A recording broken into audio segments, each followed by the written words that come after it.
క్రీస్తునందు ప్రియమైన సజీవ వాహిని శ్రోతలందరికీ మన ప్రభువును రక్షకుడైన యేసు క్రీస్తు నామంలో శుభములు తెలియజేస్తా ఉన్నాను. క్రీస్తుతో శ్రమానుభవములో 40 రోజుల మన పాఠ్యభాగంలో 10వ అనుభవాన్ని అధ్యయనం చేద్దాం.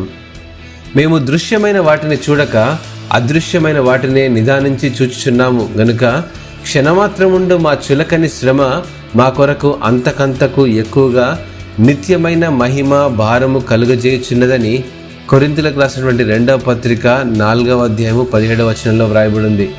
ఈ మాటలో మీరు వినగలుగుతున్నారంటే క్రీస్తు కొరకు నేను ఏదో ఒకటి చేయాలనే తాపత్రయం మీలో ఉందని భావిస్తున్నాను. క్రీస్తు కొరకైన శ్రమ భారం కలిగి ఉండడం గొప్ప లక్షణం. సమయంతో పాటు వయస్సు వేగంగా పరుగెడుతోంది.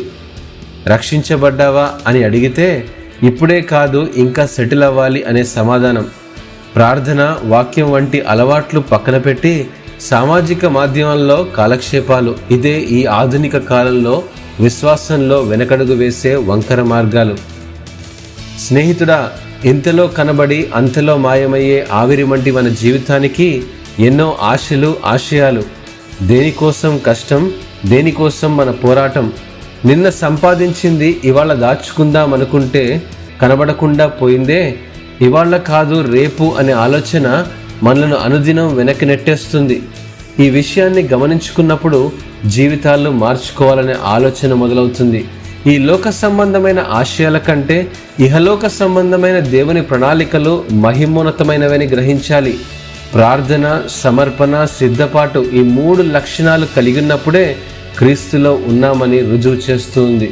లోతైనటువంటి ప్రార్థన, దేవునితో సంభాషించేటువంటి అనుభవం, సజీవ యాగంగా సమర్పించుకున్న జీవితాలు దేవుని రొమ్మున ఆనుకొని ఆయన గుండె చప్పుడు వినగలిగే అనుభవం అని జ్ఞాపకం చేసుకుందాం.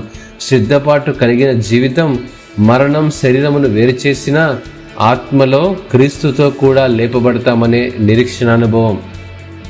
క్రైస్తవ్యత్వం నిత్యత్వానికి పిలుపు.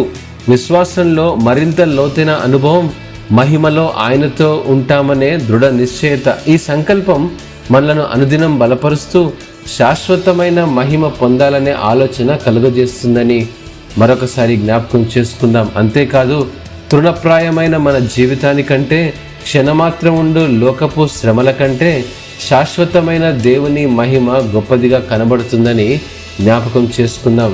దేవుడు మిమ్మును ఆశీర్వదించునుగాక. ఆమేన్.